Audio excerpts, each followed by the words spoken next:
Hi everyone, welcome to Off Shelf Books. Just another book I wanted to quickly introduce you guys to, or do a quick little hands-on flip through. This will actually be my first time diving into this book as well. I bought it several years ago, ironically from a bookstore that was shutting down, so I don't even remember what I paid for it, but I definitely got an incredible deal for it. But this is the Holman Illustrated Bible Handbook. And as we open inside here, we take a quick look here. It's speaking of which, several years old, published in 2012 by Holman. A very expansive contents page. Clearly it's going through every book of the Bible.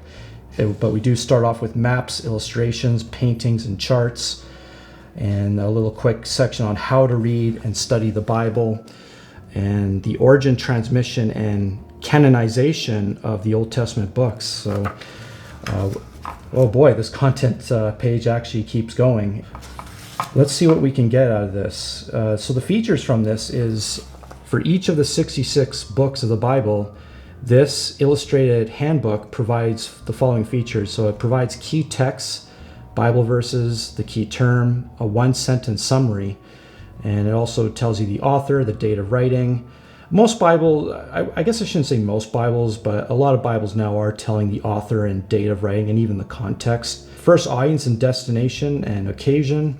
And summary of the book's content, the reliability of the book, and how this book fits into God's story. And so they're really, really expanding on a lot of all the books of the Bible. But once again, I think what drew me to this book when I was at the bookstore was, again, these colored images and the captions that sort of explain what's going on. So here, for example, we have the Euphrates is one of the most important rivers in the Bible. It was known as the Great River.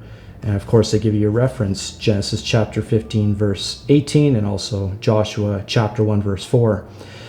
And then also the mention of it's the river, Numbers chapter 22, verse 5. So that's pretty cool. To think that they have pictures. So here's one, an Israel man broadcasting seed at Petah Tikva. I hope I'm pronouncing that correctly. It has a few introduction pages here.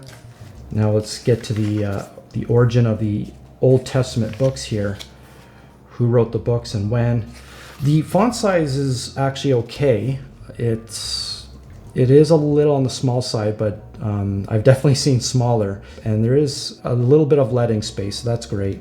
The Ark of the Covenant, a replica, which it kind of looks oddly familiar to the Ark that was used in Indiana Jones, the first Indiana Jones, the Raiders of the Lost Ark. So that actually looks very similar to it. Here we go. We're going to Genesis now. The English title is based on the name given by the Greek translator of this book in the 2nd century BC. The name could be translated source or generation. Key texts they mention, Genesis 1:1 and Genesis 12:3. Key term, beginning. And then the one-sentence summary that they were mentioning earlier. The God who created mankind and punished disobedience with death began his great plan of redemption with his covenant to Abraham, whose descendants arrived in Egypt as God's cherished people. They tell you the purpose, the first pass, the reliability of Genesis. I think what I'm really loving is that if you're reading the Bible for the first time, this would be a great handy tool to have with you, because if you're starting with right at the beginning of Genesis, they're right away telling you how Genesis fits into God's story, and they give nice points here. And then the Christian worldview elements, the genre and literary style, which is very important because there's multiple textual styles to the Bible. Pretty cool here. You have this mini chart, the family of Abraham. That's a quick summary of Genesis. So clearly this is a very great companion book to have alongside with your Bible, and I guess hence why they call it the Illustrated Bible Handbook. There's a lot of great stuff here, and this is my first time diving into this, and so far I'm really impressed by what's in here. I think this should be a very important book to have no matter where you're at with your walk, and no matter where you're at with learning and studying the Bible. I think you can't go wrong with having a handbook like this.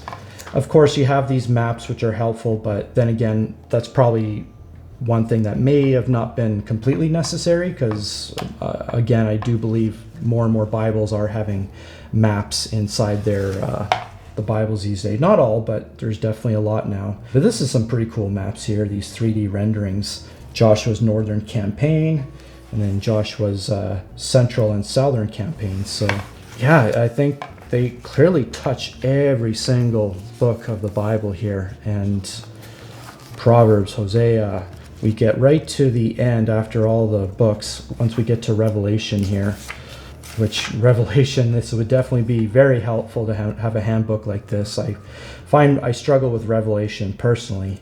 We have the weights and measures. We're at the end here. So this is clocking in just under 500 pages. So that's pretty incredible. They crammed a lot into this. The ISBN here, we have 1799 American. That's pretty good for what you're getting. And when I got this for far less, probably like 75% off of that. So yeah, if you get a chance, maybe take a look at this. I think you won't be disappointed.